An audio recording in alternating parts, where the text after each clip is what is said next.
కళాకారిణి శృతి గోపాల్ గారు.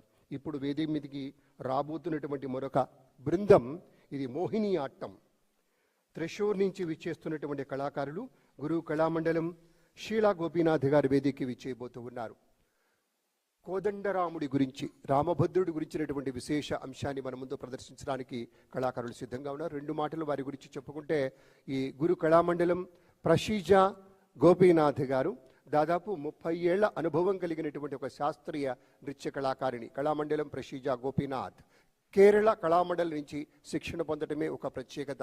ఎట్లాగైతే మనకి కూచిపూడిలో చినసత్యం గారి దగ్గర నేర్చుకుంటే ఎంత గొప్పగా చెప్పుకుంటారో, లేదంటే నటరాజ రామకృష్ణ గారు నేర్చుకుంటే ఎంత గొప్పగా చెప్పుకుంటారో, అలా కళామండలిలో నేర్చుకుంటే అక్కడ ఆ సంస్థకు ఉన్నటువంటి ఆ ప్రత్యేకతది.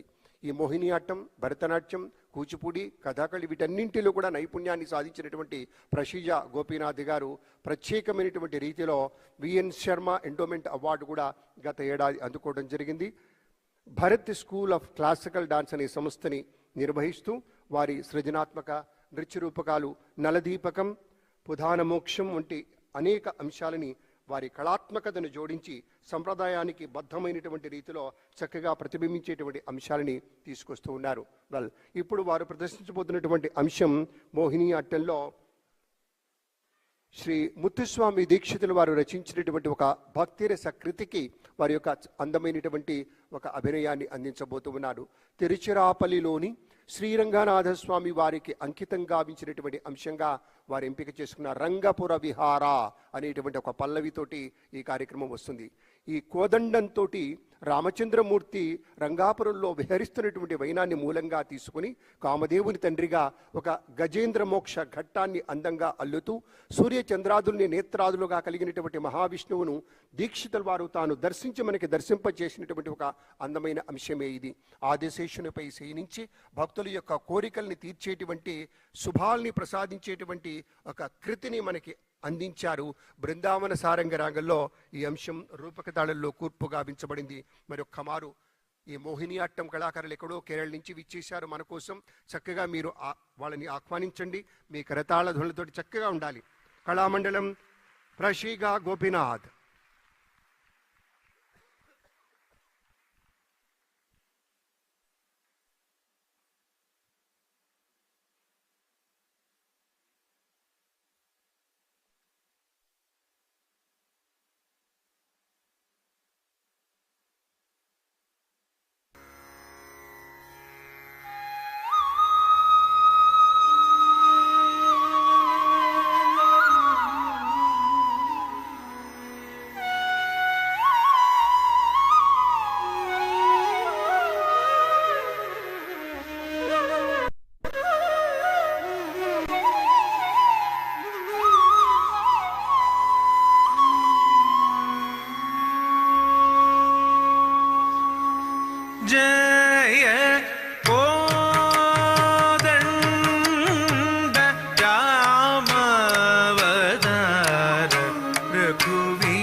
ശ്യാമളാംഗ വിഹംഗ പുരംഗ സദയാപാംഗ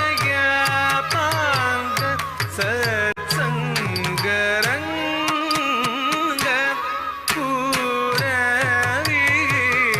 പുരവിഹാര ജയ കോദണ്ഡ രാമാവതാര രഘുവീര ശ്രീരംഗ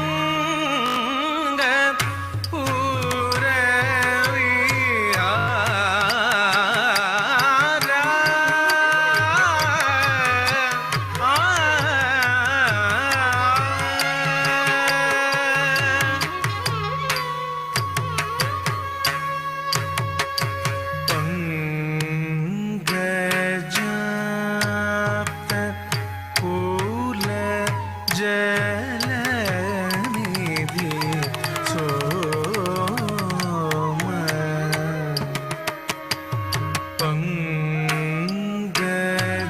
പങ്കജാപ്ത പൂല ജലനിധി സോമ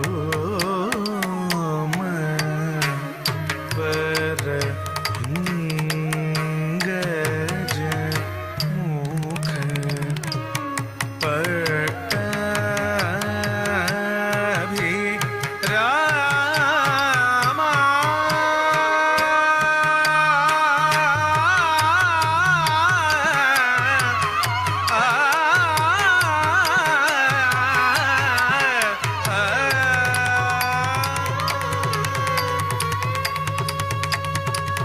പദ പങ്കജീത കാമാര ഘൂരാമ പദ പങ്കജീത കാമാര ഘൂരാമ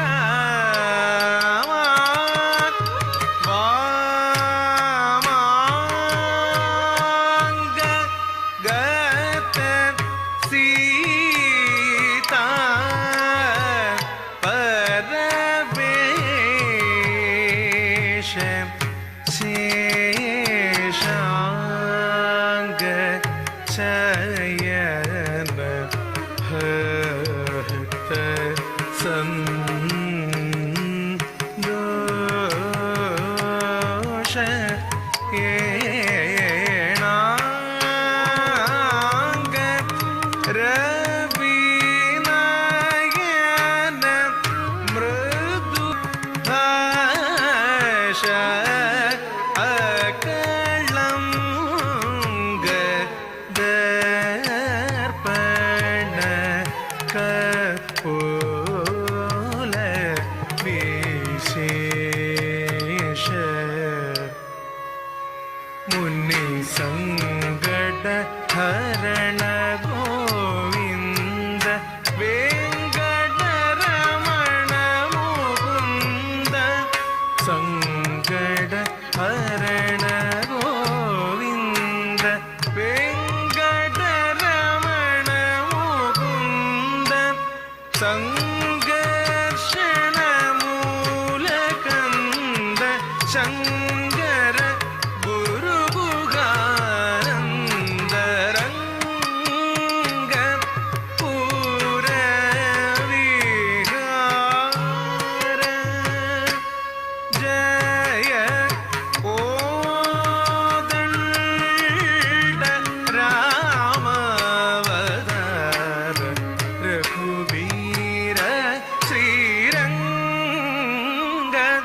പുരവിഹാര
అమృత కల్చరల్ ట్రస్ట్ వారి నృత్యోత్సవంలో ఒక్కొక్కటి ఒక పండుగ వాతావరణంలో ఉంటుంది.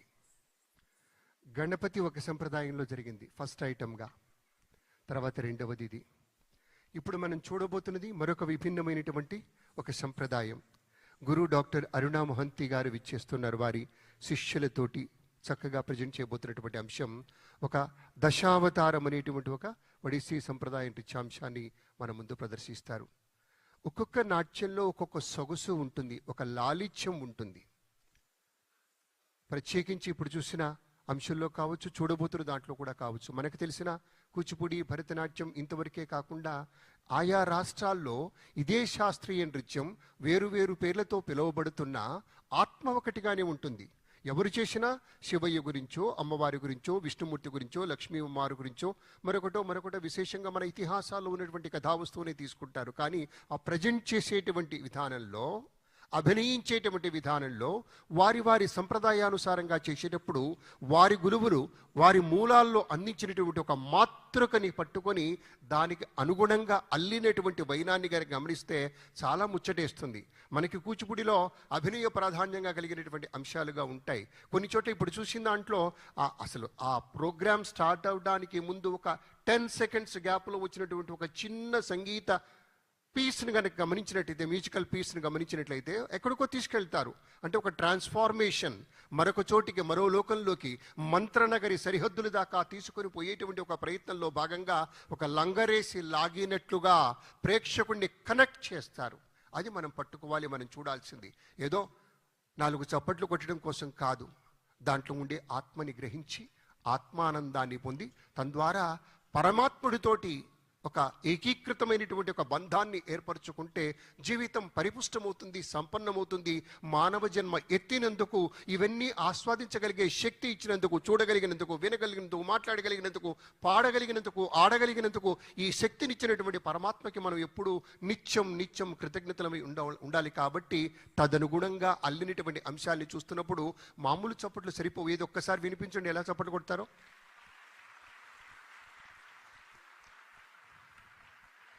మిమ్మల్ని తక్కువగా అంచనా వేసి కాదండి, ఎట్టి పరిస్థితులు ఉండగా మొట్టమొదటి మీతో మనవి చేశాను.